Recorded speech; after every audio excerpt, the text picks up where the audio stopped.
Welcome everyone to the public meeting of the Board of the Halifax Regional Water Commission. My name is John McPherson and I'm the chair. The first item on the agenda is the ratification of in-camera motions, and there were no motions. Item 1B is approval of the order of business and approval of any additions or deletions. Are there any suggested additions or deletions? I would say for the benefit of those attending that there are a number of reporting items, and there also is the requirement that municipal councillors have a hard stop at 12 o'clock. So some of those items may be more in a reporting nature. Someone like to move the motion on 1B? I can do that, Mr. Chair. Okay. I move that the Halifax Water Board approve the order of business and approve additions and deletions. And seconded by Commissioner Purdy, I believe. All those in favor say aye or raise their hand. Aye. Aye. Contrary minded say nay. Motion approved. Item number 2 is the approval of the minutes of the regular meeting held on March 27th, 2025 and May 2nd, 2025. And those minutes have been circulated. Are there any errors, additions, or deletions? Not seeing any. Could I have a motion from Commissioner Steele? I move that the Halifax Water Board approve the minutes of the March 27, 2025 and the May 2, 2025 public meetings. Second. Seconded by Commissioner Cuddle. All those in favor say aye or raise their hand. Aye. Aye. Contrary minded nay. Motion approved. In number 3, business arising from the minutes. You recall that we had a good discussion about the issue of fluoride in drinking water, and a number of motions came from that discussion. And part of that related to agenda item 3A, a funding letter to the province of Nova Scotia regarding fluoride in drinking water. And we're going to have a verbal report on that. Yes, thank you. Just an update that one of the recommendations was to request funding for our fluoride program, both from an operations and capital reinstatement at Lake Major. So that letter has gone to the province, and we're going to be following up but awaiting our response. So just wanted to close the loop on that action item, that it's been in play. Okay, thank you very much, Kendall. Look forward to hearing more about it. The fourth agenda item relates to the obviously a very significant matter, the audited financial statements for the year ending March 31st, 2025.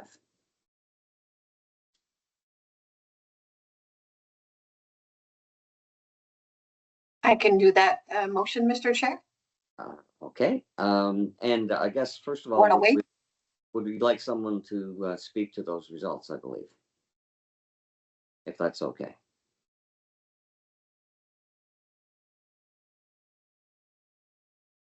Okay, Mr. de Montfern. Okay, so I'll just run through the presentation quickly, and then Warren Brake is also on the line. He will help with any of the more detailed questions, but we'll run through the presentation. Thank you. If you can go to the next slide. So one of the key things that we do is Halifax Water, we do 2 sets of books. One is for IFRS, which is International Financial Reporting Standards. Those are used primarily for consolidation with the HRM's financial results.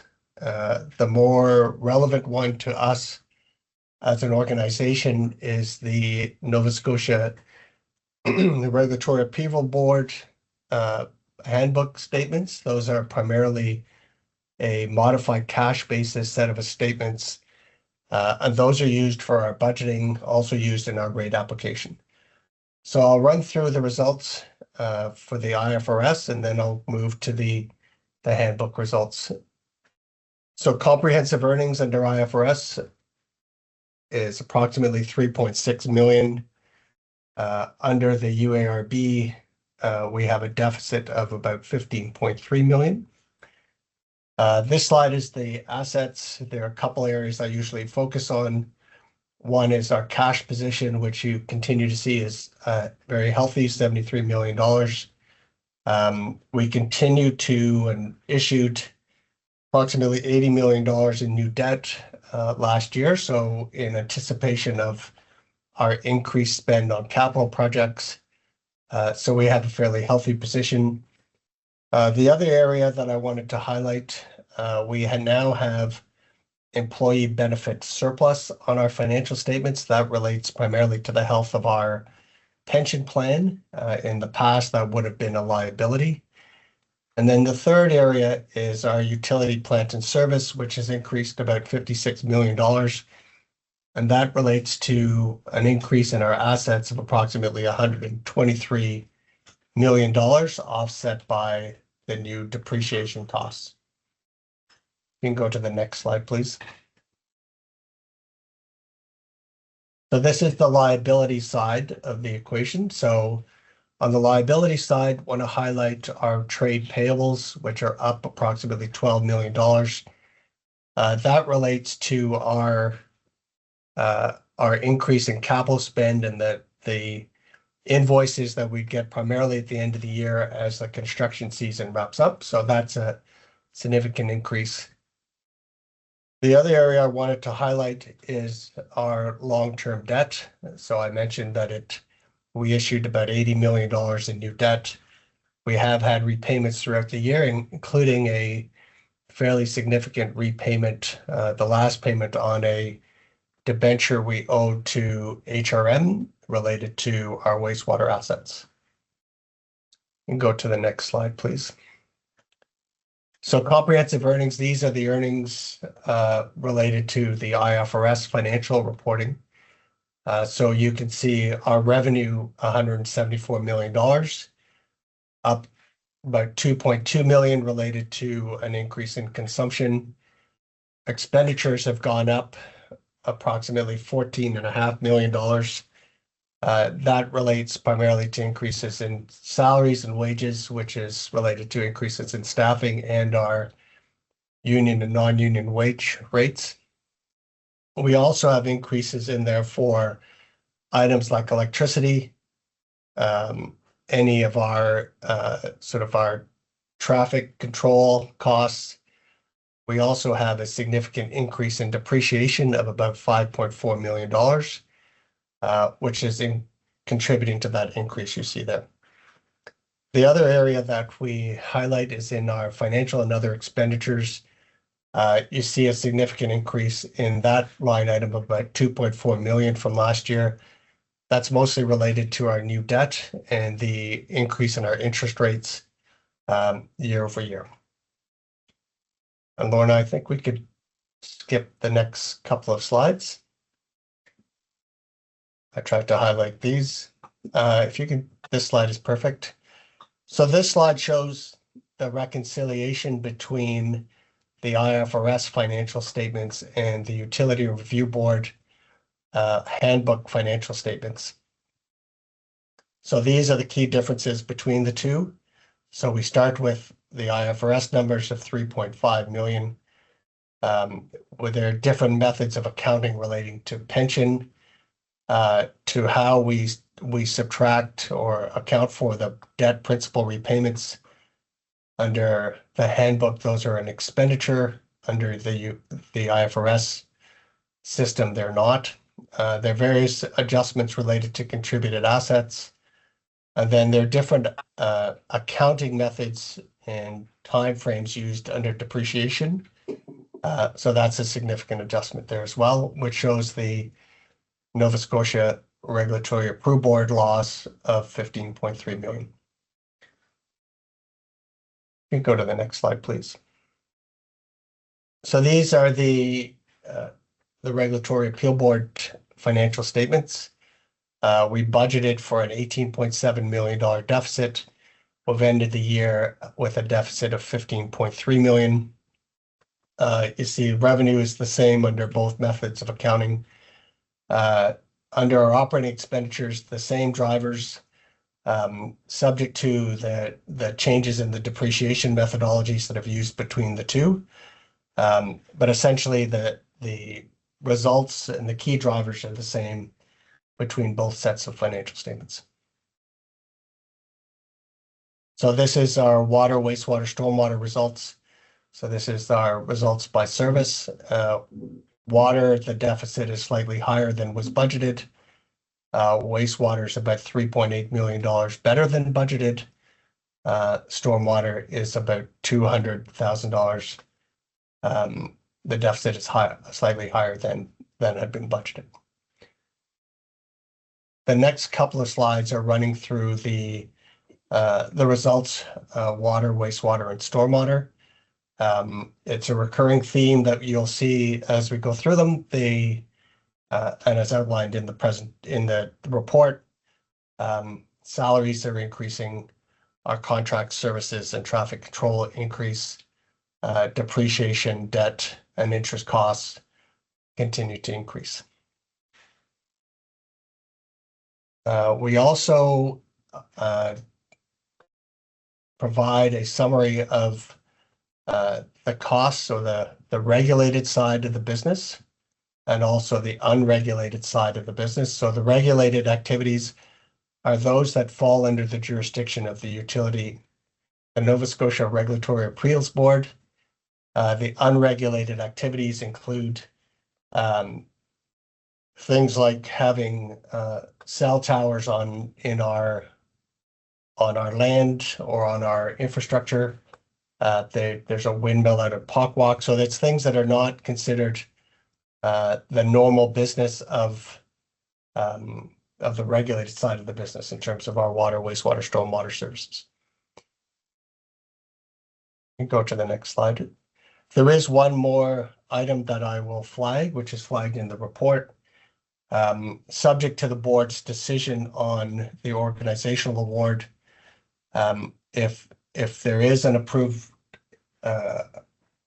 decision to approve the organizational award, there will need to be an adjustment to the financial statements. So I'll leave it to that, but if that will be the only significant change that we anticipate at this point. And if I might, Mr. Montburn, what would that adjustment be approximately? It's in the range of $340,000. Okay, thank you. Are there questions in regard to the documents you were provided with in terms of the year-end financials or Mr. Montburn's presentation?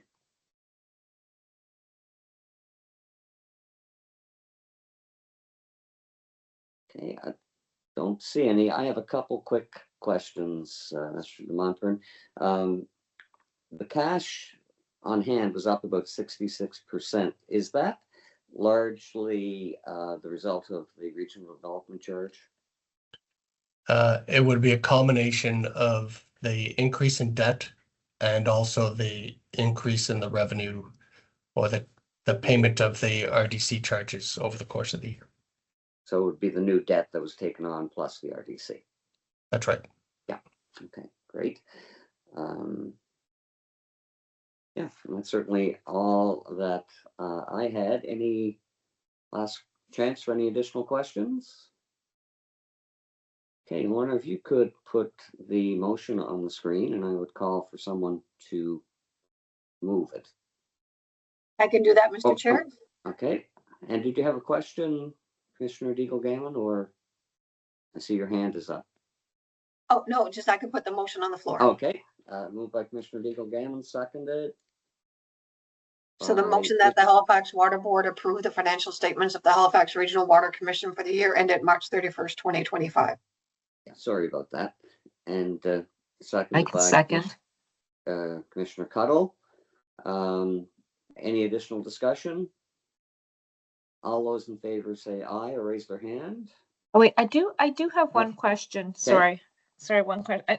And it's one of those pieces that the difference between, I have a question, I just don't exactly know how to word my question, but it has to do with the difference between the way the Utility and Review Board calculates things and the way that we're calculating things. And I'm just wondering, like, are there any, like, what are the implications of that, of kind of having these two different sets of numbers? Like, is there anything that the board needs to be concerned about here? It's kind of going through the financial statements and having these kind of two methodologies was a little bit confusing in that I'm trying to figure out what is the difference and what should I be looking at here, and what should I be paying attention to in the difference between those two accounting methods. I'll say the IFRS statements, the ones that are used primarily by HRM for consolidation, they would be a more traditional way of doing accounting. Some of the significant differences between IFRS and the Nova Scotia Regulatory Approval Board's financial statements, the Regulatory Approval Board uses what we would call a modified cash basis. And that takes out some of the items and shows how we need to be able to generate money to be able to pay our bills. So things like debt repayment is shown as an expenditure on the handbook financial statements. That's important for us to show because we need to be able to generate rates that will cover those costs and provide cash in the bank for us to be able to pay those bills. So it really is trying to convert a traditional accounting mechanism to one that we can easily explain to our customers and our board in terms of why we need the cash and why we need the rates that are coming in that we're requesting. And showing the modified cash basis is an easier way to be able to describe that. As for being concerned, I think the issue is we need to understand how the different sets of financial statements are used, and we need to be able to speak to them in the appropriate manner. So we would not talk, when we're talking rates, we won't use IFRS terminology. When we're talking HRM consolidation, we won't use the Nova Scotia Regulatory Approval Board handbook methodology. So long as we keep the different methodologies straight and how we use it, there really isn't a concern for having the different approaches. Okay, thank you. I know you kind of touched on that before, but it wasn't quite sinking in. I got it now. Thank you. No problem. Add as a quick aside, there was a former commissioner of the NSU ARB who it was the two systems were a great bugbear to him as well when he was on it. So the motion has been moved and seconded. If there's no further discussion, I call for a vote. Those in favor, raise their hands or say aye. Aye. Contrary minded, nay. Motion approved. Thank you very much, Mr. de Montfort. The next item is the audited pension statement for the year ending December 31st, 2024. So again, I'll do this presentation. This presentation relates to the financial statements. There are several other pension related items that will connect. Some of the message that you see here today will connect when we were doing the look at the actuarial valuation and also some of the changes to propose to the pension plan. So they will all connect and the story will interweave as we go through. So the pension plan continues to have healthy surpluses. In 2022, it was approximately $21 million. Based on these results, the surplus is approximately $48.3 million. You can go to the next slide, please. So this is talking about the net assets available for benefits. So these are assets that are managed by the the HRM's pension office. So they manage our assets in accordance with the rules that govern the HRM pension plan. We represent about 6.6% of those assets. And we have a significant benefit as an organization by having our relatively small amount of assets pooled with a very large pool with the HRM assets. Our pension obligations, we'll go into it in a little more detail, have increased by about 5.6 million. And that shows our surplus for the year of $48 million. So in terms of the increase in our net assets, you see we have revenues of 27 million. That represents the increase in the fair market value of our assets of approximately 23 million. And then we have investment income that we've received of about $4 million. That gives us that revenue. On the expenditure side, there are a number of items that relate to that, mostly related to the increase in the value of the obligation. So as we have more employees coming into the plan, as they accrue more service, our expenditures or sorry, I may have just got that a little bit wrong. I think that's getting into the obligation part. I don't know, Heather, can you just help me for a minute while I find the... Certainly, yes, no problem. Can everybody hear me okay? Yeah, sorry, I think I found my math, Heather. Okay. Sorry, it has to do with the, in terms of the expenditure side, any of the benefits that we've been paying out to our employees, and there's both benefits to our pensioners and also benefits or that we would have paid out when people terminate their employment at Halifax Water. So the two combined total to the $8.3 million. In terms of our contributions, that's the employee and employer contributions to the plan over the course of the fiscal year.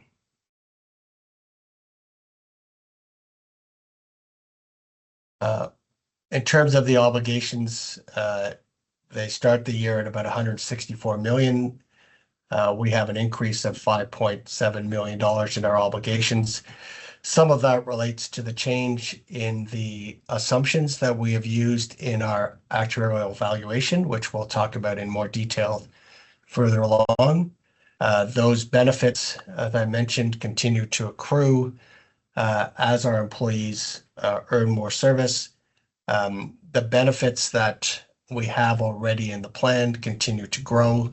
So you see those two combined represent an increase of about $16 million. And then the benefits that are paid out to our pensioners, those will decrease our obligation because we have essentially met that obligation over the current fiscal year. You go to the next slide.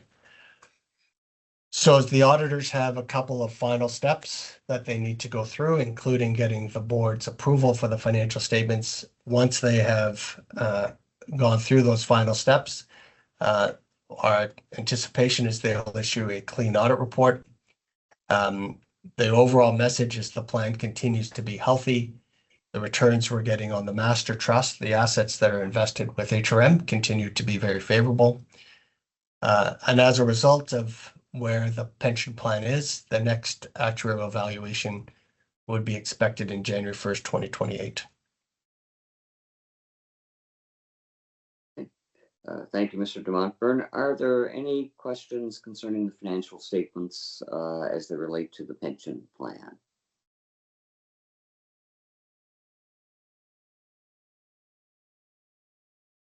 Okay, and I know that this is just an appetizer for later submissions in regard to the pension plan and some other matters relating to it. If there aren't any questions, if someone would care to move the motion for 4.2. I can do that, Mr. Chair. Commissioner Deagle Gammon, seconded. I'll read it out. that the Halifax Water Board approve the financial statements of the Halifax Regional Water Commission's employees pension plan for the year ended December 31st, 2024. And seconded by Commissioner Steele, I believe. Any last questions? Hearing none, I'll call for the vote. Those in favor say aye or raise their hand. Aye. Contrary minded say nay. Motion approved. Thank you very much, Louis. And the next item, 4.4, is the appointment of auditors. So Doan Grant Thornton have been our auditors for many, many years. We issued a RFP about 4 years ago. There is a 5-year contract, but it requires the board to approve the appointment of the auditors every year. We are recommending that we continue to use Doan Grant Thornton as our auditors. We have a very good relationship with them. Their work is very professional and very timely. So we are recommending that the board approve them as our auditors. Okay, are there any questions in regard to that recommendation? Would someone care to move the motion under 4.4? I can do that. That was Commissioner Cuddle. I move that the Halifax Water Board approve the appointment of Doan Grant Thornton LLP as auditor for the Halifax Regional Water Commission financial statements for the year ended March 31st, 2026, and the Halifax Regional Water Commission employees pension plan for the year ended December 31st, 2025. Seconded, Nancy. Thank you, Commissioner McClellan. I'll call for the vote. All those in favor say aye or raise their hand. Aye. Aye. Contrary minded. The motion is passed. And then if we could, I skipped over, sorry about that, the capital results, 4.3. 4.3, there's no motion. So we normally just give a quick snapshot of our capital expenditures for the year. Lauren, I'm wondering if you could pull up that report. And it's just a little further into there. There's a nice table that I speak to. There we go. So we have the total budget available. So that's the budget of all of our active projects that we're currently managing, represents about $358 million. Prior to the beginning of this fiscal year, we had spent approximately $113 million. In the current year, we saw our expenditures increase to $118 million, and that leaves approximately $127 million that is available in those active projects that we will carry forward into the 25-26 fiscal year. To that, we will add our $133 million budget, and that will be the total funds available for our active projects that we will have available to spend over the current fiscal year. Okay, are there questions concerning capital spending? Mr. de Montfort. If not, I have one, Mr. de Montfort. The budgeted spend, I think you'll get into this, I guess, in the corporate balance scorecard. The target was 135 and you got to 118, is that correct? That's correct. Right, and the percentage goal, though, was between 70 and 80%, and that was met. Am I reading that correctly? That got to 77%, I believe. There are a couple of different measures that we have been using for the corporate balance scorecard. The original measure, the one that's in place for 24-25, was the percentage of the current budget that was spent. So I'm going to go by memory. I think the budget for last year for capital was about $156 million. And the measure was what percentage of that 156 million did we spend? Oh. And that's the complexity. Our financial systems aren't configured that way to be able to provide that information. So what we've used in the corporate balance scorecard is for 24-25 is we have presented that information in the same way that we have modified that corporate balance scorecard measure for 25-26. And that's where that percentage you're referring to relates to. And one last quick question, and you may or may not have this at your fingertips, and that would be fine. In the previous year, do you know what the total spend was? I guess I'm just looking for the trend. I have it. It's an answer to one of the IRs I was working on last night. I don't have it I believe it's in the $95 million range. Okay, so things are getting better. Yes. Okay, great. And just above the table, and to help me with my math, there is a line that says the average capital spend per month last year was 8.2 million.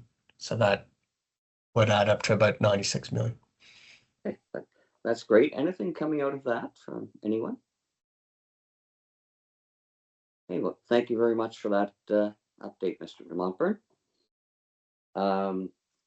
The next item 4.5 is the actuarial valuation of the pension plan. Hi, everyone. Sorry, Devin, we have on the line Devin. Devin works for Eckler, who is our actuary. So they're going to run through their results, and then there is a motion for the board to consider. Okay, thank you, Devin. Hi, everyone. Yeah, I've been working with Jeff Turnbull for about 9 years on the Halifax Water pension plan. And so I will go through this presentation. I do have a short slide deck that I will share my screen. And everyone can see that, I presume. Yes. Okay. So the material that's present in this presentation is to be used with my commentary. It just goes hand in hand for any results that we discuss. Just very briefly, the purpose of evaluation, we do it under 2 bases. It really is just to determine how's the health of the plan, how's the pension plan doing in terms of its funded status. We do it on 2 bases, a going concern or wind up or solvency. And what those are is, let's look at how's the plan doing if it continued indefinitely on a going concern basis, which really that is what drives your funding requirements of the plan. But we also do show it on a wind up or solvency basis, assuming the plan terminated immediately and all the benefits were settled. And another purpose of the valuation is to determine those future contribution requirements that we will get into. And then also just to meet some filing requirements from CRA and the Nova Scotia pension legislation. So on this sheet, on this page, I show the balance sheet. So first we'll go through the going concern valuation. So we look at how much do you have money in the pot for assets, and we calculate and determine what are your liabilities or your pension obligations. And we figure out how the plan's doing. So 3 years, we have January 1st, 2022 valuation results there. That's the date of the last formally filed valuation. And then January 1st, 2025 is the current one that's been completed. So assets have grown quite a bit from 173 million to just under 217 million. The asset return of the fund averaged around 7.5% net of all expenses for each year. So the assets have performed better than what we would have expected, which is great to see. Liabilities have also grown. I won't go through each category, but there's more membership of the plan. There's more active members currently in it. And then there's more pensioners as well. So the plan is still continuing to grow. So it would be expected that the liabilities would grow as well. And they've increased from 135 million at the last valuation to 159 million. One item that was introduced last valuation as a new requirement from Nova Scotia is the inclusion of something called a PFAD, or a provision for adverse deviations. So we do our calculations and we determine what your best estimate liabilities are. And then a new requirement from the Nova Scotia is to add on an additional sort of conservative estimate or additional liability over and above that. And they do this through the PFAD. So the current PFAD has dropped ever so slightly from 7 to 6.9% based on a new asset target mix. And so after we include that 6.9% at the current valuation, we add on an extra $10.9 million in liability to get a total liabilities, including that PFAD, of $170 million. So the access in the plan has grown from 28 million at the 2022 valuation to 47 million at the 2025 valuation. And so our funded ratio of assets over liabilities has grown from just under 120% funded to a little over 125% or 128% funded. And those are the results on a going concern valuation. We also have the solvency results here as well. Assets are pretty much the same. You include some sort of expenses, wind-up expenses they're called, but termination, sort of an estimate of what it would cost to actually terminate the plan. And then liabilities, although the solvency valuation isn't important for your funding requirements, it is still a requirement for us to measure. If we just zoom down to maybe this line, last time the liabilities were measured at 165 million. They've dropped slightly to 158 million. And that's due to, we value these liabilities on a market value basis. Interest rates have risen since 3 years ago. So those have a big impact on lowering the cost or the value of those liabilities at each measurement date.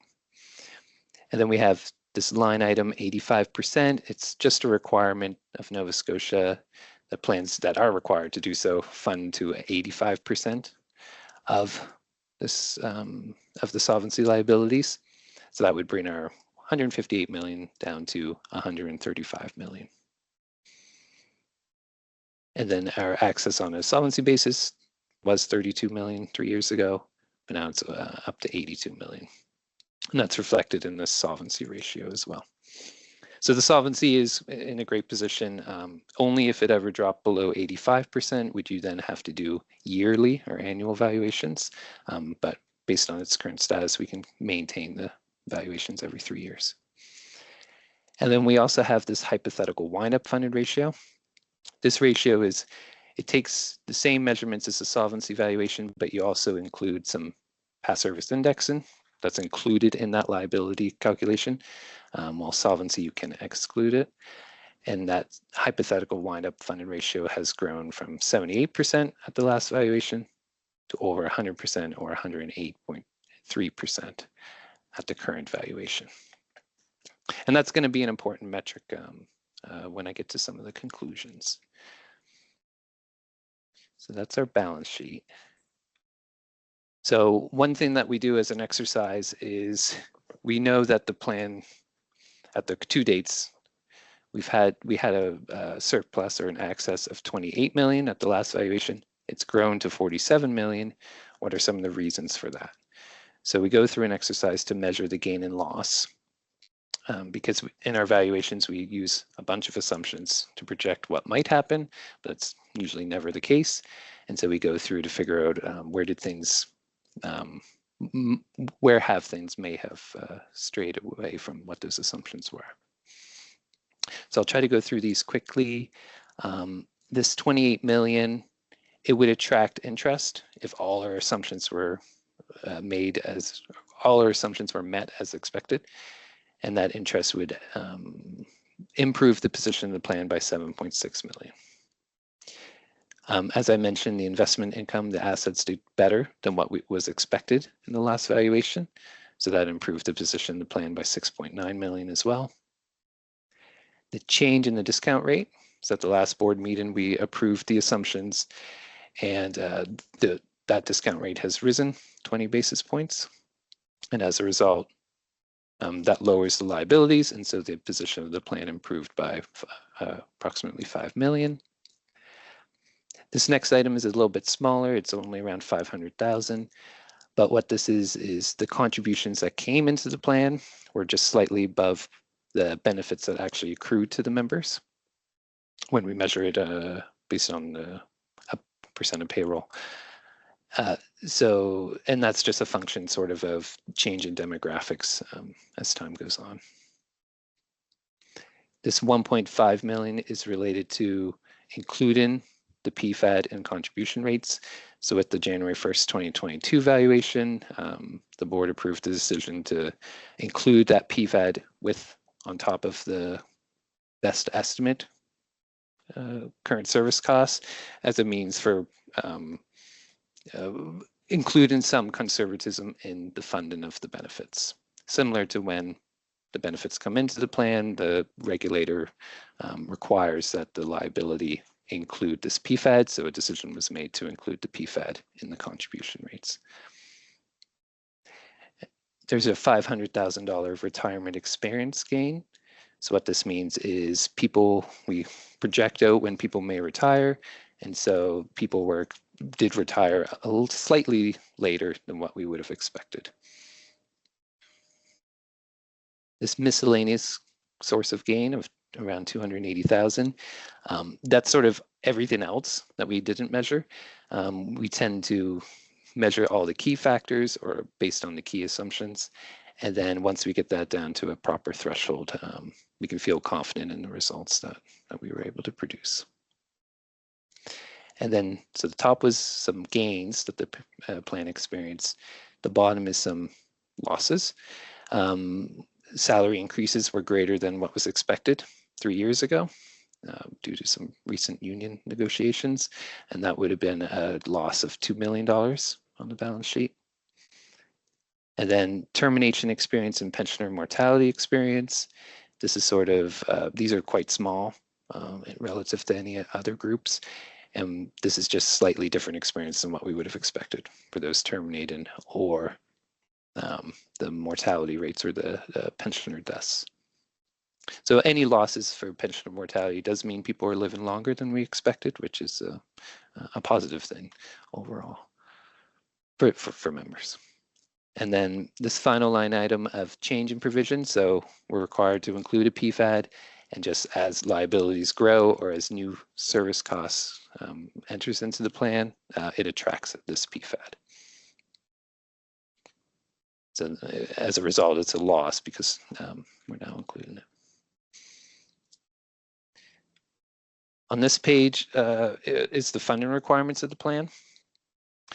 On January 1st, 2022, current service costs as a percent of payroll was 17.94%. And after including the 7% PFAD, it went to 19.2%, or a 9.6 split between employees and employers.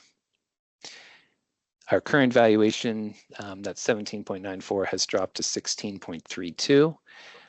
There's a couple factors in that, is that as the membership of the group is slightly younger, and younger people have a lower cost of benefits because it's more time before their cash flows as a pension would come out of the plan.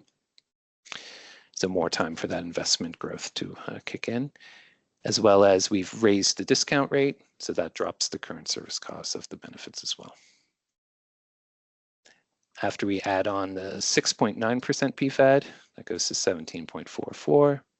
And split between employee and employer is 8.72% matching contribution. So approximately $4 million per year expected from employer and employee. So in summary, the employee and employer current service contributions can go from 9.6% of payroll to 8.72% of payroll. And we do suggest that the plan is amended for these new contribution rates. Following the last valuation, the regulator pointed out that the plan text doesn't really speak to funding any sort of conservatism, since we are including the value of the PFAD on those current service contributions. So just to make sure that the plan text is in agreement with this, we suggest that the be amended to state that the plan contributions for employees and employers will be 8.72%. There are no special payments required. The plan is fully funded on a going concern basis, so that's not a necessity. The next valuation, as I stated, 3 years from now, January 1st, 2028. And then one important item is the plan is over 125% funded on a going concern basis and over 100% funded on a wind-up basis. So as a result, the Income Tax Act considers the plan to be in an excess surplus position. And it's approximately, where do I have that? I think it's $4.3 million or 4.5 million excess surplus position. So as a result, there's a couple things that need to be done. The employer can take a contribution holiday until that excess surplus is used up, or the benefits can be improved. And just to sort of increase those liabilities by improving benefits, just to drop that below the 125% funded position. There could be an alternative where we relook at our going concerns assumptions and put some conservatism in them, and that's something we could do if required or asked to. And then we also have the MOU around, so that likely could be relooked at just to address this issue as well in terms of the employer contribution holidays or improving benefits. And then the final item we want to share was just to keep the board aware that the post-2015 cap, so the sort of limiting benefits frozen at the 2016 defined benefit limit, for anyone who can recall, it's now increasing at 1% per annum, but in our valuation work and our calculations, it's currently projected to impact about 220 active employees by the time they get to retirement, which is about 40% of the active membership. And so as time continues to go on, salaries will grow quicker than that 1%, or even potentially quicker than our assumptions. So the number of members that it may impact will continue to grow, and as well as the cost to remove that will continue to grow as well as more active employees become impacted. So that's my presentation, but I'm happy to take any questions. Sir, any questions for Devin? Rising out of that. Okay, seeing none, I believe there is a motion.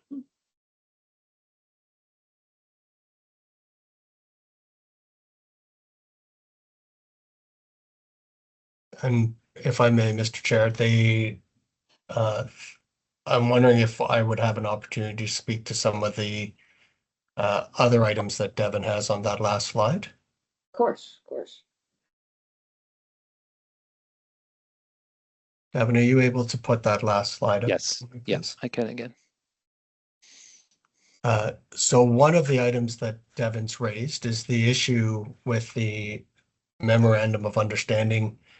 That is a memorandum that was issued with our unions and agreed to back starting, I think, in 2016. That's carried forward in all our subsequent union contracts.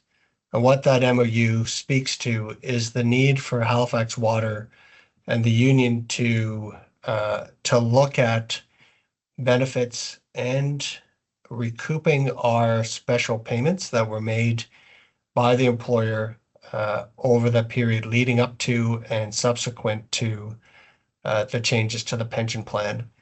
So though there are two MOUs that are there attached to the report, what we are obligated to do through the union negotiations is to open up that dialogue with the union to talk about both of those documents. The potential for us is that we would initiate a plan to recover some of our special payments through, as Devin has just discussed, a pension holiday for the employer.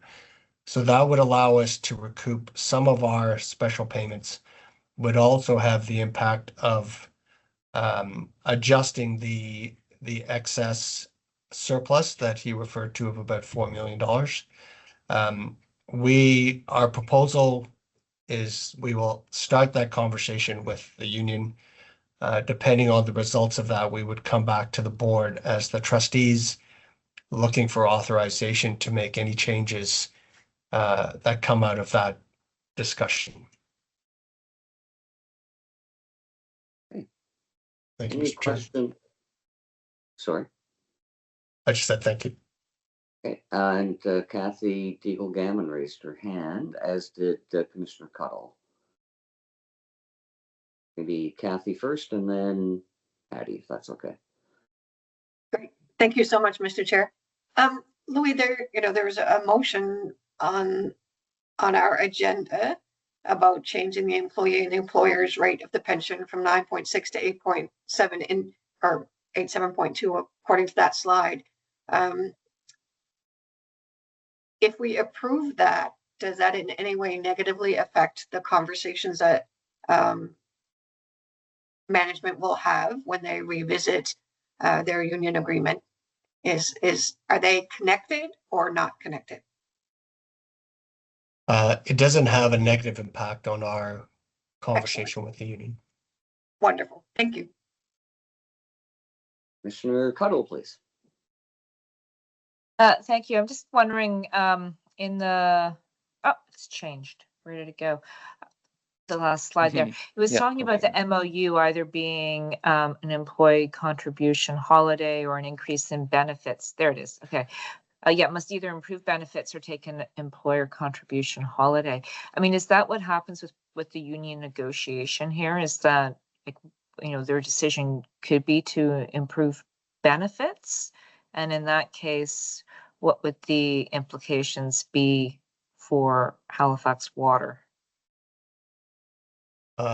There is a clause in the MOU that talks about the first thing that needs to happen is the employer needs to recoup the special payments. So our focus before we talk about improving benefits would be to continue the conversation about what it looks like for the employer to recoup the special payments. So certainly the part of the conversation will be how do we add back in benefits? But clearly in the MOU, it states that step one is to recoup some of the special payments. So that is the order of conversation. If we were to recoup the special payments, they represent about $15 million. So it would be a significant amount of time that it would take to recover those amounts. So that is step one in our conversation, is to figure out how to do that. Okay, thanks. I've just turned my video off. I seem to have a little video glitch going on, but thank you. Thank you. No problem. Any other additional questions in that regard? If I might, by way of further background for the other board members, and in another life, I was fairly intimately involved with the Memorandum of Understanding, which was all part and parcel of the strike that occurred that year, and the pension plan was in very difficult shape. Part of the discussions were around the pension plan, which required the $15 million, as Mr. Montford said, in special payments. So that's money that Halifax Water has spent, and which, under, at least as I would read the Memorandum of Understanding, is something that they can seek to, over time, recoup if the plan is in a position to do so, and it is subject, of course, to discussions with the union. If there are no further questions, perhaps we can move to the motion. Louis, did you have anything else? Or? No, nothing else. Okay. Do I have a mover for the motion for 4.5? Commissioner Cuddle. I'm happy to step up and do that. I move that the Halifax Water Board approve the recommendations contained in the report on the actuarial valuation hereinafter called the valuation as of January 1st, 2025, including 1, changing the employers' and employees' rate of pension current service contributions from 9.6% to 8.72%, retroactive to January 1st, 2025. And Commissioner. Second. And who was the seconder? Sorry. That's Nancy. Commissioner Cullen. Nancy, thank you. Thank And you. Commissioner Deagle Gammon. Thank you, Mr. Chair. I guess just for any members of the public that could be on with us, just a clarification that this motion is actually a benefit to the employees because it's a defined benefit pension plan. So it just means that they are having to pay less, but their benefit that they will get at retirement is unchanged as a result of a reduction that, it doesn't negatively affect, but it's actually a positive for our employees. Yes, thank you for that. That's very helpful clarification. Louis, anything you would like to add? Just make sure Louis says I got it right. You Yes, got you it did. right. And seconded by Devin. So, Yeah. Is there any further discussion on that point? Hearing none, I'll call for the vote. All those in favor say aye. Aye. Now raise their hand. Contrary minded. Motion passed. And I must say, Mr. Montburn, that's a very positive story, and Devin, for the pension plan compared to where it was a few years ago. So I'm very pleased to receive that information. Absolutely. Thank you, everyone. 5.1 under capital reports. 5.1 is the College Street sewer separation. And I would take it the presentation might be by Ms. Underhill. Is that? Yes, yeah. Yes, I will. I'll take it from there. Thank you very much, Okay. Mr. Chair. We've got 3 projects to run through today, and a few of our staff from our engineering department are going to walk us through those. So up first, we have the College Street sewer separation, and Olivia Underhill, one of our project engineers, is going to give us some details on that and open it up for any questions you may have shortly. Thank you. Thanks, Josh. Good morning, everybody. I'm Olivia Underhill. I'm a junior project engineer with the infrastructure team under capital project delivery, and I'm here to present about the College Street sewer separation project. So the recommendation is that the Halifax Water Board approve funding in the amount of $4,536,000 for the College Street sewer separation project. So a bit of background, the project is located on the peninsula of Halifax between Cathedral Lane and Summer Street, and it is a part of a larger Halifax Water sewer separation program, which the program is aimed to divert stormwater from existing combined systems in order to improve capacity for future developments. So this program is supported by studies that were conducted to investigate the servicing strategy as well as the existing infrastructure's capacities. And these studies were the wet weather flow management study and the Regional Center Local Wastewater Servicing Capacity Analysis, or LOSCA, which helps to support HRM's Regional Center Plan. These studies indicated that the preferred strategy for gaining storm sewer capacity, specifically within Spring Garden development area, is sewer separation. So for College Street specifically, we have WSP engaged as the consultant for the detailed design, and they were involved in the last phase of the program, which was the sewer separation on Cathedral Lane. So the proposed College Street would pick up at the intersection of Cathedral and College and be a continuation of the program from there.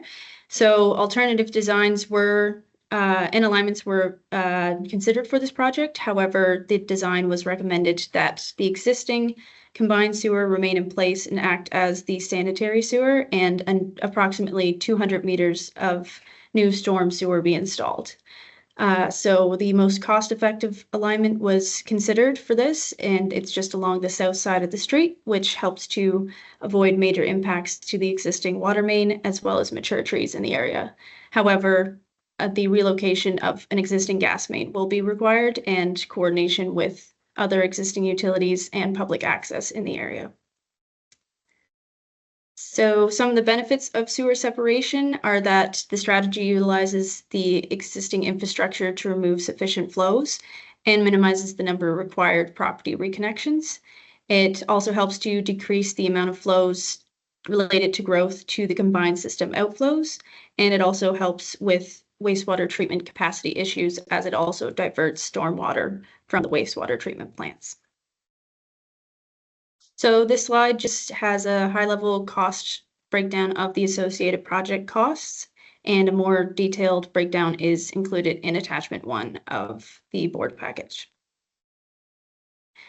For the next steps, upon Halifax Water board approval, we will complete the tender package and publish the tender in October of 2025.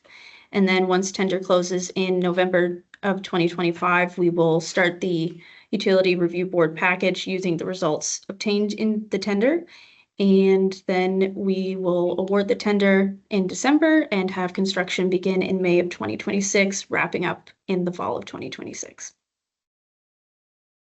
There are no suggested alternatives for this project, and the risks of deferral are that this project is required to address local and regional capacity issues, and deferral would limit these capacities as growth takes place. And also it could delay future upstream developments as it's a downstream and receiving component of the combined system in the Spring Garden development area. Thanks, and I'll be happy to answer any questions that you might have. Are there any questions in regard to this project? I don't see any. I have a question in regard to, I think, all three of the projects. One of the lines, expense lines, is internal Halifax water costs. What is included with, pardon me, Commissioner Purdy has a question. No. Sorry. I can wait till after you, Mr. Chair, no problem. No, go right ahead. Okay, I was just wondering, because this capital project is necessary for increase in density and projects upstream, where do development, regional development charges come into play in helping to fund this project? How does that work? I don't know if Josh, you want to take this one? No, sure, go ahead. Okay, yeah, just that this project specifically, the College Street, 50% of it would be funded by the regional development charge, and then the remaining 25% would be Halifax Water, and then the other 25% would be HRM under the LOSCA program. Okay, that's great. Thank you. Any other questions? I guess my third quick question is internal Halifax water costs. What's included in that? And is that really, if you will, a notional allocation to the project? Yes. I can jump in on that one, Olivia. Yeah. I know Yeah, that sure. one's a little more, we do get questions on that line as well with the UARB, and typically it's covering our staff time from the perspective of the project engineer or our inspector in the field. But we do often get that question from the UARB. They ask for a breakdown of how it's calculated. So we typically do some estimates around the construction, the length of construction, the hours per week we're expecting an inspector on site, and the relative complexity of the project of what we expect the project engineer to spend time on. And that's usually an estimate, but there's some background calculations or estimates that we do develop to provide that number. Yeah, and that obviously gives you a realistic assessment of the cost of the project, but really in some ways isn't an additional budget item because those folks are already been paid on a different budget line, if I can put it that way. That's correct, is my understanding. Yeah. Yeah, okay, that's great. Any questions coming out of that? If not, we will move the motion. I don't believe the motion's been put yet.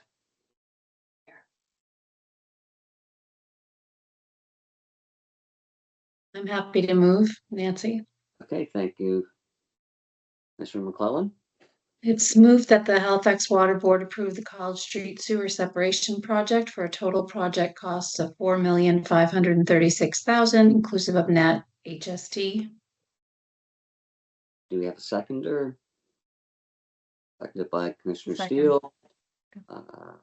I'll call for the vote.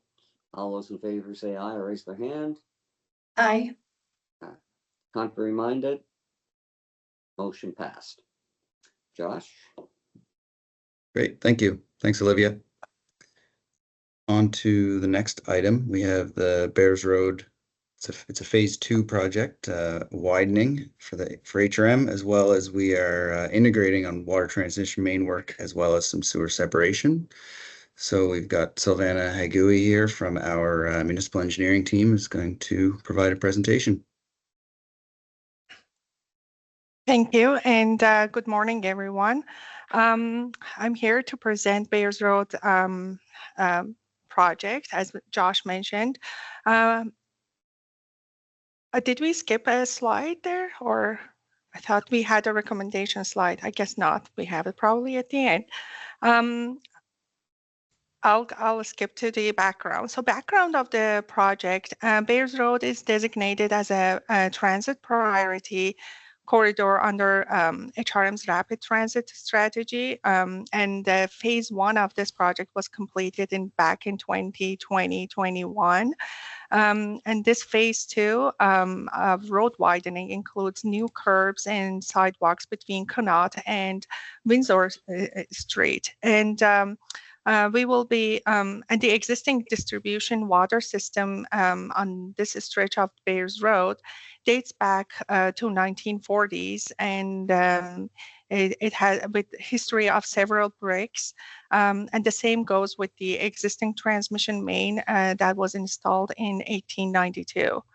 All the existing transmission main is located in the street right away, except the stretch between Oxford and Windsor Street, which is located in the private land.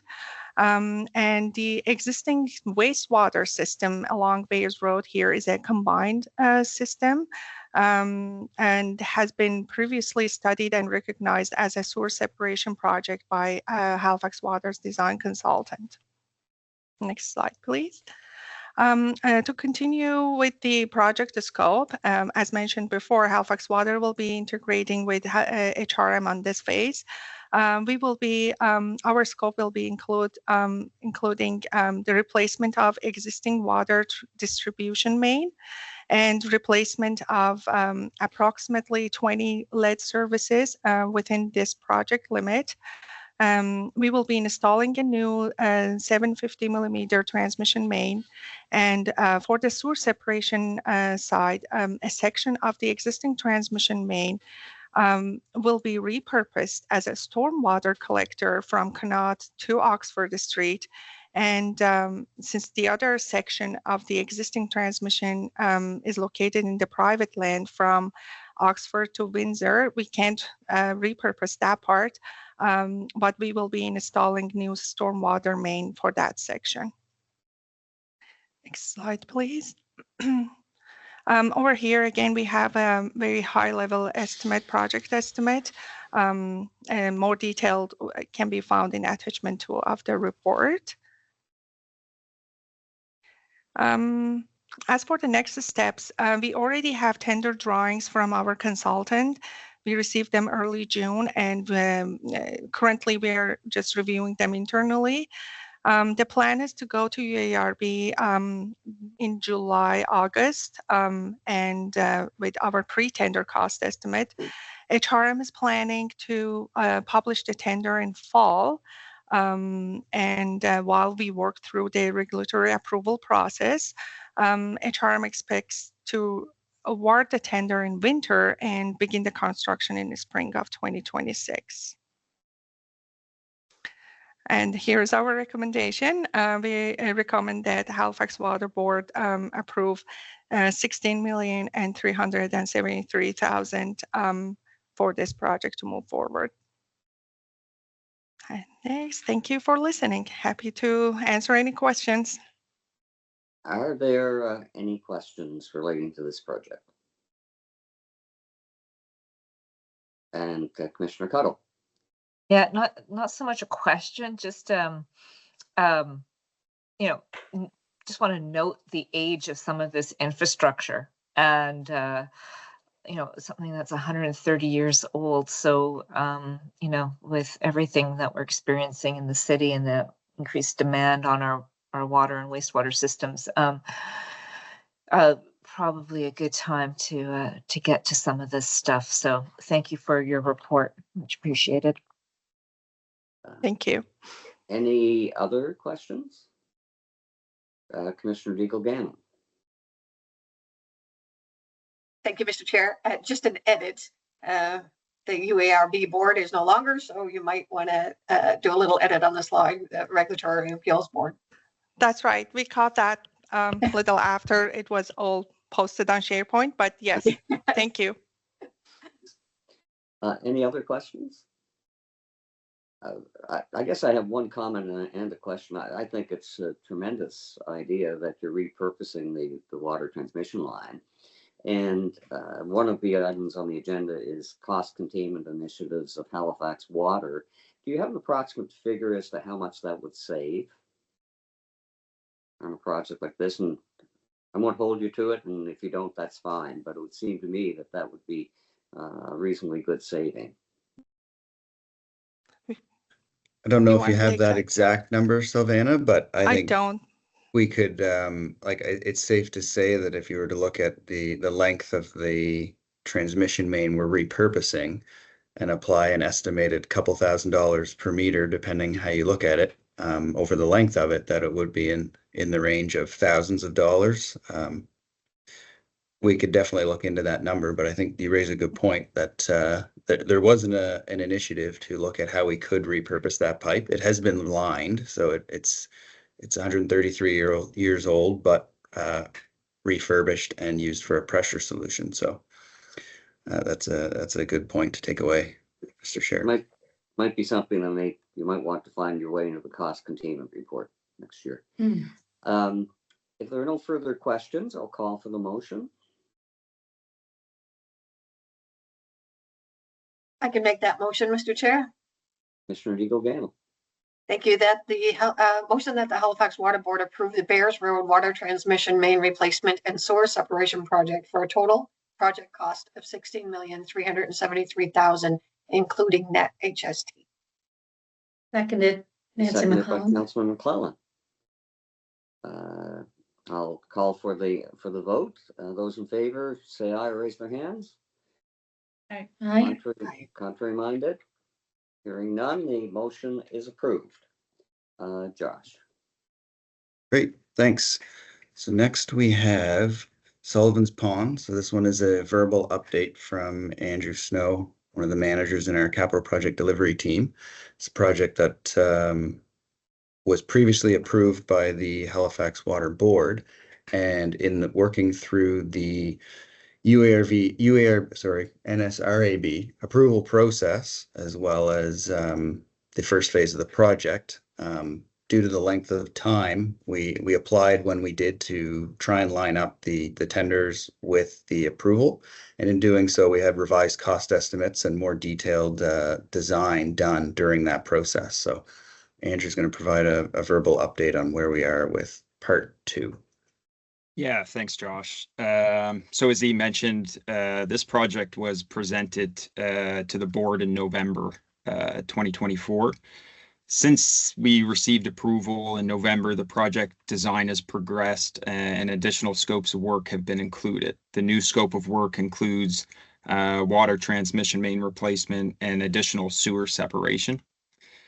As part of the overall project, the intersection of Alderney Drive, Prince Albert Road, and Portland Street will be closed. The project team believes this is an opportune time to renew and upgrade the infrastructure in this area. Tender pricing from part 1 was also analyzed and used to help build the latest cost estimate.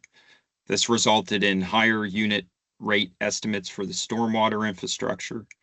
The project application is currently with the NSRAB, and Halifax Water anticipates receiving approval in July 2025 and construction to start this coming fall. So to conclude, the project team recommends increasing the approved funding by 3.99 million for a revised project total of 23,388,000. So the details of the project have already been presented to the board again in November. So the full report with the full cost estimate and the sketch of the work area and stuff like that. And I can add to Andrew's points that the capital project funding approval policy dictates that after an approval, if we've increased by the greater of 5% or 250,000 on an approved value, that we're to return to the Halifax Water Board. So that's where that increase has triggered that clause, and that's why the project's back in front of the board again. Thank you. Are there any questions about this request? Hearing none, I would call for Mr. Dingledam. I thank you. This might go back to the other question around contingencies, because the contingency in this one, I think, is it 10%? 10% construction contingency, yeah. Right. And that's because of the phase of where it is in the tender process, as opposed to the other project we talked about where it was 5% because they had already done pre-tendering. Is that That's accurate? correct. Yeah, there's a difference between the construction contingency that we usually carry for our project. So that is supposed to account for unforeseen things that happen during construction in the field. And then there's the level of accuracy that the cost estimate carries depending on where we are in the design. So if we're at a preliminary design stage, we have an accuracy level of about 20 to 25% in that range. As we get closer to the final design and to the tender stage, that level of accuracy, of course, increases because there's less possible changes to the design or added scope. And just a follow-up question then, because we're looking at a completion in 2026, we think that 10% contingency is a good number, I guess, for lack of a better word. Yeah, until we get the final tender results, the 10% contingency, we won't know for sure exactly how that number fits in, because that will be a 5% contingency. Once we have those official tender results and a low bidder, we can add that 5% on. Right. But that's usually how we go into a pre-tender cost estimate, is carrying 10%. Okay, thank you very much. Josh, I don't know if you want to add to that. Oh, that's good. Thanks. Thank you, Mr. Chair. Thank you, Andrew. Any additional questions of Andrew or Josh? Seeing none, I'll call for the motion. Moved by Commissioner Steele. Would you like me to read the motion, Chair? Please. The Halifax Water Board approve additional funding in $3.99 million to support the scope changes required to meet project objectives for a revised total project cost of $23.3. Is there a seconder? Commissioner Cuddle. I would call for the vote. Those in favor of the motion, raise their hand or say aye. Aye. Contrary minded? Seeing none, motion approved. Next agenda item is the corporate balance scorecard. All right, thank you, Chair McPherson. I will start this one off. And we'll probably try to run through some of the details quickly in watching the clock and making sure that we have enough time to deal with the other matters at hand. So as you're likely aware and familiar, we have a corporate balance scorecard that has 33 metrics that we measure our work against each year. And we came to the board in March with the projected corporate balance scorecard targets for this current fiscal. And now that we've been able to tally up all the results from this past fiscal 24-25, are here to report on the successes that we've had. So in the package, there's a full table with all the results and the metrics. But we essentially met 18 of the 33 measures that we set for ourselves. There's a list there of the ones that we did miss, and we can take questions near the end if need be on any of those. One of the aspects of the corporate balance scorecard, we do have a financial award that is available for our employees. And two of the targets that we set in our corporate balance scorecard are we consider gateway targets that are critical to meet. And this year, we were able to achieve both of those. Last year, we did not achieve the financial one, and therefore the award for staff was not presented. Next slide, please, Lorna. So when we look at the overall scorecard, we have 12 performance measures that we consider outward facing and things that we consider as a higher priority. And we base that on whether or not there's an award of a financial component to the scorecard when we do our tallying at the end of the year. So we have 12 that are identified. One of them is the financial gateway target that is used to pay for the award to staff. And as I noted, we did meet that. We did not meet it last year. The other criteria when considering whether or not to present the financial award for our staff is we have to have a minimum score of 7 out of the 12 and both of the gateway indicators. And then from an eligibility perspective, it is only eligible for active employees, and they have to have been working for 9 months in the fiscal year. Next slide. So when we start looking at the 12 measures that we're getting into the details on the scoring, we did achieve a score of 7. So we met the minimum and we met the 2 gateways. And as we look at those results, that would trigger under the way the program is structured, that we would consider the financial award for our employees. Next slide. And these are the preset award numbers based on the score that is achieved. And so it's a maximum of $1,000. And when we look at the preset amounts with a score of 7, there would be a recommendation to award $600 for the eligible employees. One thing that we're very conscious of, and we brought it forward in our March recommendation when we were setting our targets for this year. We are very mindful that we are currently budgeting a deficit, and we have a significant rate application in front of the utility board. We do want to highlight that because there might be questions around this, that the financial gateway measure is based on a ratio of expenses to revenue.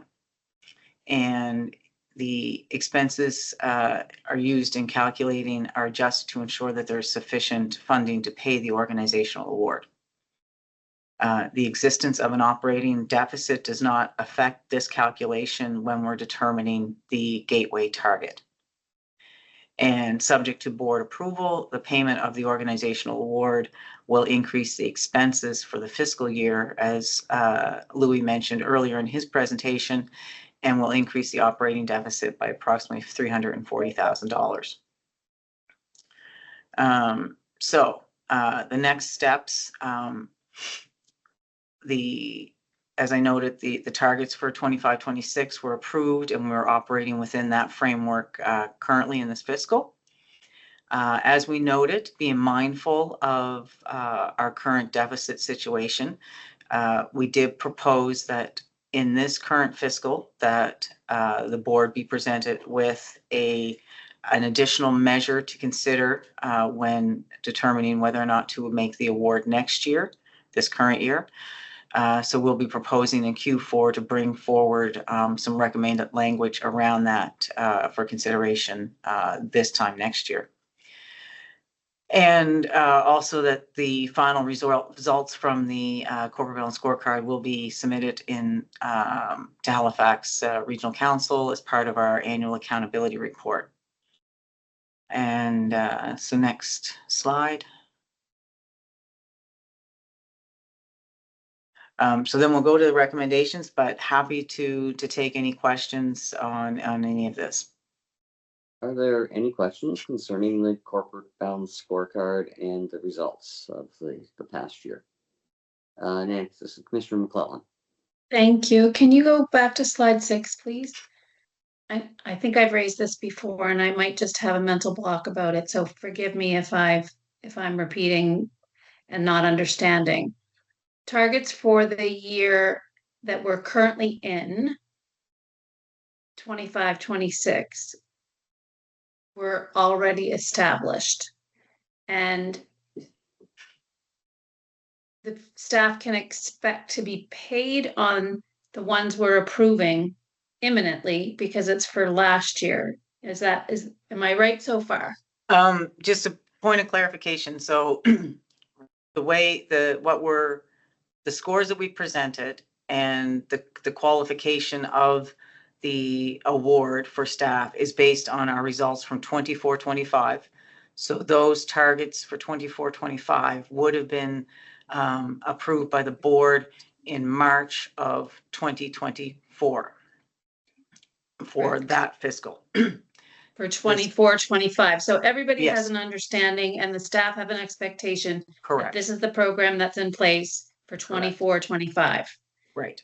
And so what I'm wondering about is if we want to change it for 25-26, is the time to talk about that not right now before folks have an expectation of what will happen in June for the end of this fiscal year, rather than waiting till a year from now to have the conversation and then we'd be another year before that change presumably was implemented?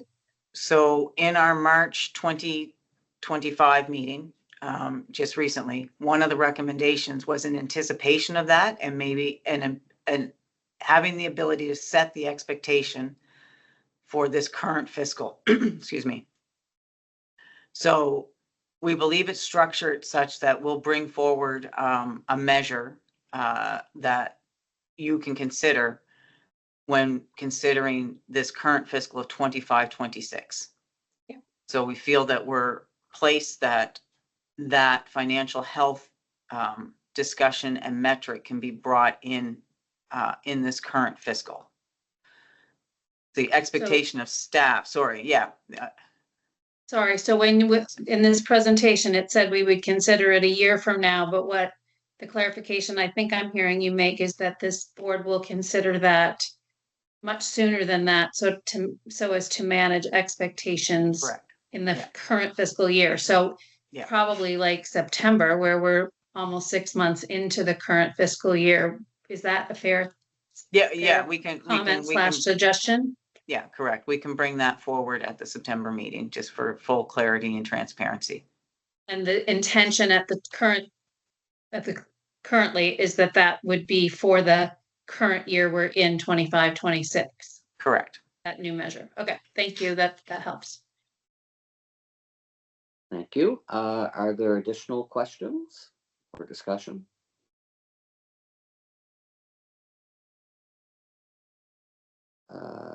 Seeing none, could we have the motion, Lorna, please?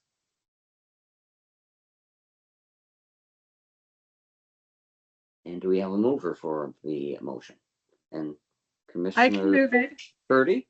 Sure. This is number 6. I'm number 6. Yes. It is recommended that Okay, it is recommended that the Halifax Water Board, 1, approve the results of the corporate balance scorecard for 2024-2025, and 2, approve associated financial award for all eligible employees. You have a seconder. Commissioner Steele. Any additional discussion? Okay, those in favor, say aye or raise their hand. Aye. Any contrary minded? I do not see any. Motion approved. Thank you. Thank you. The next item is a very brief update on the general rate application. Yes, and also I'm mindful that we have one more recommendation report, so I'll be real quick. We're right in the process at this time of answering what we call information requests, or IRs, from some of the interveners. So not all of the interveners provided us with questions, but I believe last Friday we assigned what probably equates to 1,000 questions that are in different parts and sections. And so staff are busily working on those with a deadline to submit those, I believe, July 3rd. So we're just in that process right now. Not much more to update on that, but as anything pops up, we'll be providing at least an email update to this group.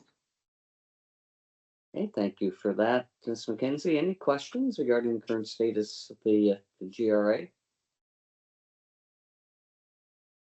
Louis, did you have a comment or? Oh, okay, great. Thank you for that, Kenda. Thank you. Item number 8, approval of defined contribution pension plan for overtime hours. Well, I can start in terms of a just of a verbal update.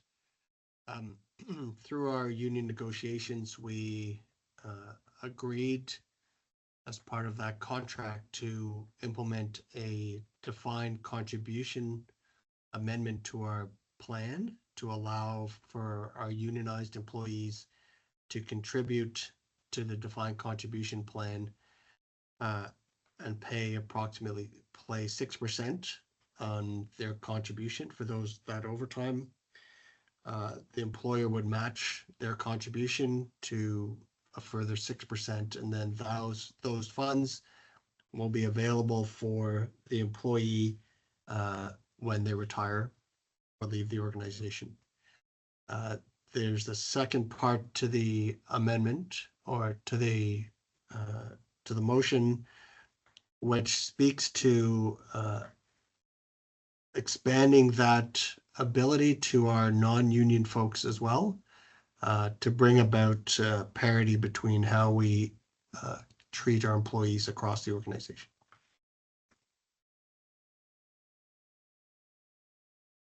Okay, thank you. Are there questions in regard to this proposal? Kathy Deagle-Gammon and then Commissioner Steele.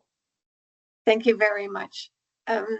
My question would be on the non-union that are salaried, how is overtime calculated and determined? I'm just a little bit curious if that calculation is different from union or non-union. I'll defer to Ashley if she's on the call.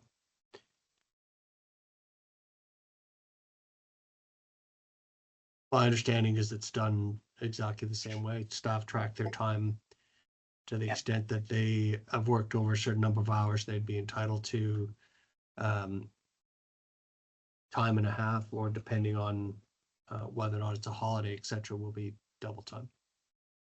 Great. Yeah, sorry, I was kind of late jumping on camera here, but that is correct. And just a notion too, that it would have to be pre-approved over time. So to have that approval in advance of submission. And we do have a capped overtime rate for non-union employees. Salary band 9, so. It predominantly would be if there's a special project that somebody's working on that requires additional hours in the office, and or if staff that are supervising work crews are called out as part of an emergency repair or during emergency response, such as a hurricane. Okay. That's typically when you would see non-union staff and accruing any overtime. Great, thank you. I appreciate the clarification. Thank you, Mr. Chair. Commissioner Steele. Thank you, Chair. My question is, what is the industry standard in terms of including overtime in pension entitlements? I'm curious about that because this could increase the entitlement fairly significantly. One of the considerations is this is essentially mirrors the plan that HRM has. So we are aligning with them from that perspective. Ashley, I don't know if you have other insight. Yeah, I would say from a general utility perspective, you typically see overtime earnings that qualify for pensionable earnings overall. So it's not abnormal to have this under the umbrella of the pension contributions. Okay, thank you. Any other questions? One quick question for Louis. I think in the materials, I saw that the cost of including non-union in this is estimated at $24,000 a year. Is that? That is the estimate, yeah. Okay, great, thanks. Any additional questions? Hearing none, I would call for the motion.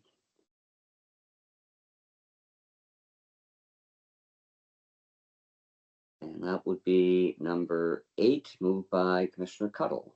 I can put that on the floor there, Mr. Chair. I move that it is recommended that Halifax Water Board, as a trustee of the plan, 1, approve the amendment to amend the plan to include the defined contribution provision included in attachment 1, and 2, approve the extension of the defined contribution provision to include all non-union employees included in attachment 1.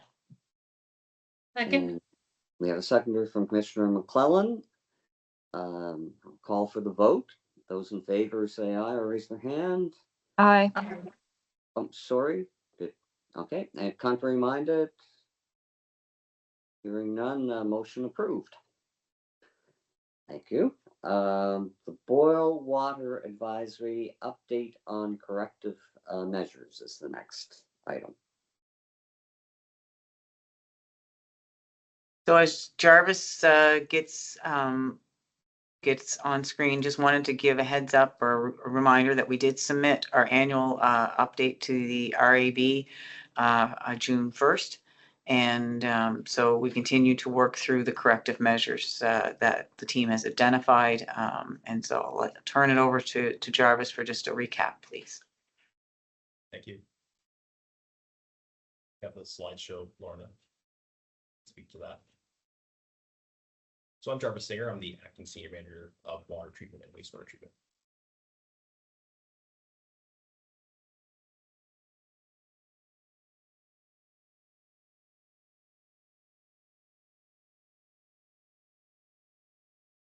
Are you able to get that slideshow, Lorna? Tends to be verbal. My apologies. I thought I was sharing. My apologies. Okay. There we go. Great, thank you. So I'll respect your time today. I know we're running a bit late, so I'll be as efficient as I can. So a couple of acronyms there. You'll see that throughout. Go to the next slide, please. And so today I'll give a brief overview of the approach we're taking to deliver the corrective measures. That's through a mechanism called the Operational Resiliency Program. And then I'll speak specifically to the progress and the outlook on the existing current corrective measures. So the next slide, please. So as the Operational Resiliency Program, if you recall from the Boil Water Advisory last July and the second Boil Water Advisory in January, there were a total of 35 corrective measures that were identified within those after incident reports. So some of those corrective measures were directly related to root causes, whereas other corrective measures were there to address enhanced risk management, improving operational resiliency, and improvements in customer communication practices. And these were scoped out initially over the short, medium, and long-term timeline. So short is less than 1 year, medium is between 1 to 2 years, and long-term timelines are between 5 to 10 years. So what the operational resiliency program is essentially a cross-functional team made of various Halifax Water staff that are there tasked to oversee and do work to deliver these corrective measures. We're also looking at improving internal processes, make sure that we're in our short-term corrective measures, our medium-term corrective measures, long-term, that we are well aligned with the normal capital planning process, things like the water supply enhancement program, enterprise risk management. We're a piece of the overall puzzle and strategy, but we're specifically tasked with delivering the corrective measures. And so through that work, we're very hyper-focused on hardening the system to anticipate further problems and to mitigate those problems. And then in the event of issues, to develop equipment resiliency, response, and recovery plans to deal with those items. So we can go to the next slide, please. So it bears mentioning it's an agile approach. So our main focus was quickly delivering corrective measures while understanding that we'll have other items that we need to continually scope. We didn't want for the end of the scope to be completed before we actually started taking action. So it was all about fast action while understanding we had to accumulate more information and do progressive elaboration. And so some of the key concepts within the program that we are aligned to is essentially our core risk identification and assessment. And so we're using our risk informed by our ERM, our enterprise risk management system, to prioritize work that are high risk items and to deliver these corrective measures in a prioritized way. We also are focused on improving infrastructure resiliency. So those kinds of things are really hardening the system with equipment redundancy, backup. The third one, incident response and recovery. So these are things like shelf spares that if a piece of equipment goes down, if redundancy comes in, we can very quickly repair that failed unit. Those critical parts management, emergency preparedness plans. Item 4 is business continuity planning. So these are mechanisms that if our redundancy takes over, we need to have ways to ensure that we're still delivering service to our customers while we make repairs to the system. We also have a building block of workforce resilience. This involves standard operating procedure improvements, training plans, and also some increased staffing at the plants based on the expectations that we have for them there. And all this is done through a continuous improvement and learning process. It's kind of founded upon plan, do, check, act. So essentially we identifying problems, identifying solutions through root causes. We then go and do those things. We execute and we train our staff, and we go and we check. So we review, we evaluate the results, we see what worked well, what didn't work well, and then we act. And so if those things that worked well, we standardize that practice, and if it didn't work well, then we refine our approach, and we just do this again and again to make sure that we're continuously improving our system. We go to the next slide, please. So here I'll speak to the progress on the corrective measures update. And so blue are items that are complete, orange are things that are incomplete, and the gray are items that are remaining to be scoped and taken underway. And so it's broken up here between the boil water advisory from July and the boil water advisory from January. And you can kind of see some insight there into the progress. So we go to the next slide, and I'll give a bit more definition within those two bands. So this is the boil water advisory number 1. So those corrective measures were broken up into the short, medium, and long-term timelines. And so you can see represented here the progress on those items. In particular, I'll mention later on in another couple of slides the 22% remaining on the short term from the first boil water advisory. Those are essentially 2 projects that I'll give an update on in terms of their completion. So we're about halfway through completing medium-term items, and then everything from boil water 1 is currently in flight and underway on its way to completion. So go to the next slide, please. And this is the same insight, but presented over boil water 2, so the issue from January. So we're about 27% complete on the short term. Everything is in progress except the single project in the medium term that we're finalizing some of the scoping details to get that underway. Go to the next slide, please. So at the end of this slide package are the tables that Kenda mentioned at the beginning, where the all of the corrective measures are listed in a somewhat complicated table view, and that's what we ended up submitting to the NSRAB update. So you can easily refer to those tables for information. But I wanted to kind of paint the picture in a bit more easily digestible way onto how we're tackling these items. And essentially, from the program point of view, there are sub projects, and those projects fit into 4 different themes. And so as I go through the next few slides, I'll map over all the corrective measures into these themes that we can just kind of sort of digest them a bit more easily. And if I could interrupt you there just for a second, Jarvis, just to the commissioners who are counselors, would you be able to spare perhaps another 5 minutes for this presentation? Looks like they may have departed.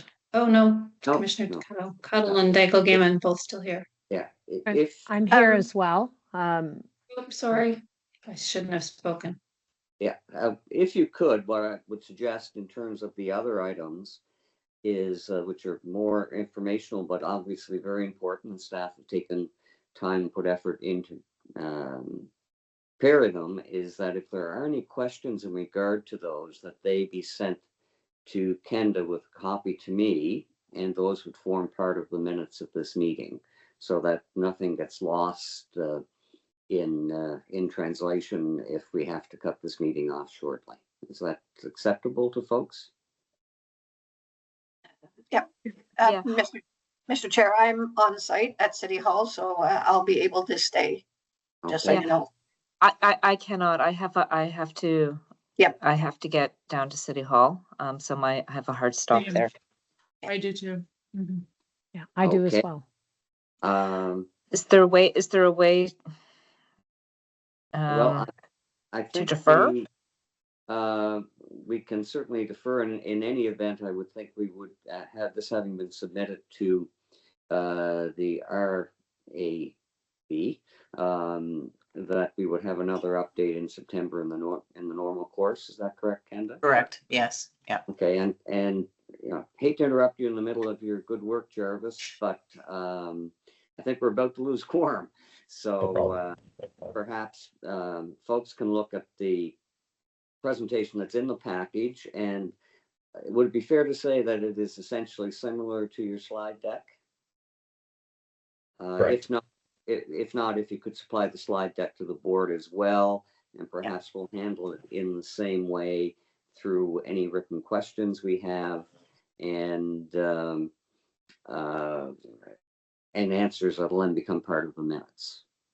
Just for clarity, Chair McPherson, it is the same slide deck.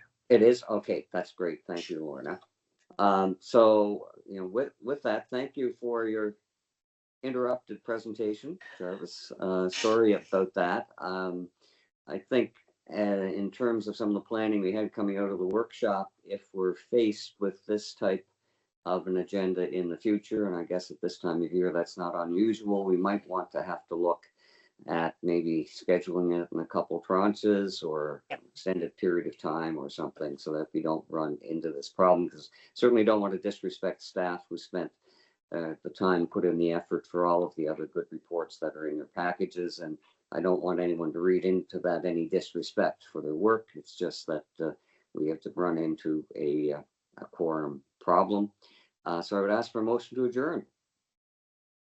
Motion to adjourn. From Commissioner Steele.